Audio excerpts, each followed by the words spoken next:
एक जो छोटा सा टॉपिक है हमारा अकाउंटिंग स्टैंडर्ड की बात करते हैं। एक अकाउंटिंग स्टैंडर्ड होता है हमारा 10 प्रॉपर्टी प्लांट एंड इक्विपमेंट में। पहली बात आती है कि जो प्रॉपर्टी प्लांट एंड इक्विपमेंट होता क्या है। प्रॉपर्टी प्लांट एंड इक्विपमेंट में टेंजिबल आइटम्स आते हैं।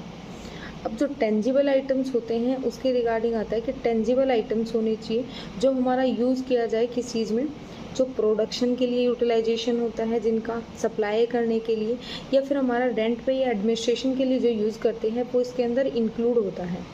अब जो पीपीई होता है उसके अंदर बायोलॉजिकल एसेट इंक्लूड नहीं होती है, लेकिन जो हमारा क्या जाता है, कौन सी बायोलॉजिकल एसेट जो एग्रीकल्चर को प्रोड्यूस करने के लिए जो यूज़ की जाती है वो इंक्लूड नहीं होती है।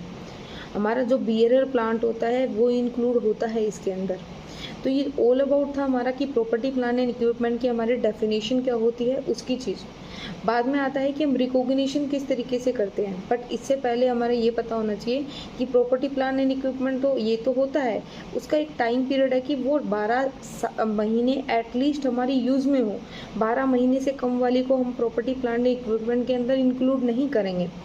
अब बात आती है जो रिकॉग्निशन होता है। रिकॉग्निशन की हमारी कुछ कंडीशंस होती है कि मान लो तुमने कोई एसेट खरीदी है तो हम उस एसेट को खरीदी है, उसका कोई फ्यूचर इकोनॉमिक बेनिफिट है भी या नहीं। अगर उसका कोई फ्यूचर इकोनॉमिक बेनिफिट है तभी वो इंक्लूड करेंगे, और उसकी कॉस्ट हमारी रिलायबली मेजर हो जानी चाहिए। अगर उसकी कॉस्ट रिलायबली मेजर नहीं होती तो उसका रिकॉग्निशन क्राइटेरिया फुलफिल नहीं होता, उसको पीपी में हम रिकॉग्नाइज नहीं कर सकते। अब दूसरी चीज़ आती है कि जो प्रॉपर्टी प्लांट एंड इक्विपमेंट होती है उसको रिकॉर्ड करने के दो तरीके होते हैं। कौन सा तरीका, हमारे पहला तरीका होता है कि हम कॉस्ट पे रिकॉग्नाइज करते हैं, दूसरा तरीका होता है कि हम रिवैल्यूएशन मॉडल पे रिकॉग्नाइज करते हैं।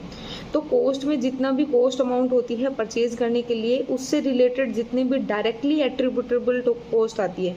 अब डायरेक्टली एट्रीब्यूटेबल कॉस्ट का मतलब होता है वो प्रॉपर्टी प्लांट एंड इक्विपमेंट काम ही नहीं करेगा उसके बिना, या हम उसको यूज़ में नहीं ला सकते। फॉर एन एग्जाम्पल, अगर आप कोई मशीन खरीद रहे हैं तो उसको अपनी फैक्ट्री तक लाने के लिए आपको ट्रांसपोर्टेशन का कॉस्ट इंक्लूड करना ही पड़ेगा। जब ट्रांसपोर्टेशन का कॉस्ट आप इनकर कर रहे हो तो उसकी कॉस्ट आपके ऊपर लगेगी और उसको प्रॉपर्टी प्लांट एंड इक्विपमेंट की कॉस्ट के अंदर आप इंक्लूड कर सके हो, बिकॉज वो डायरेक्टली एट्रीब्यूटेबल कॉस्ट है। कुछ एग्जांपल्स और है कि जैसे इंस्पेक्शन के चार्जेस हो जाएंगे, हमारे टेस्टिंग के चार्जेस होते हैं, वो वाले हमारे इसके अंदर इंक्लूड होते हैं। एक हमारा होता है कि जो रिफंडेबल होते हैं हम उसको इंक्लूड नहीं करेंगे। फॉर एन एग्जाम्पल, जैसे कि मान लो जीएसटी पे करो, उसका आईटीसी आपको मिलने वाला है तो आप उस कॉस्ट को इंक्लूड नहीं करोगे। एक आता है रिवैल्यूएशन मॉडल, जिसको हम फेयर वैल्यू मेथड के अकॉर्डिंग करते हैं कि फेयर वैल्यू जितनी आती है उसके बेसिस पे हम रिकॉर्ड करते हैं। That's all for today. Bye.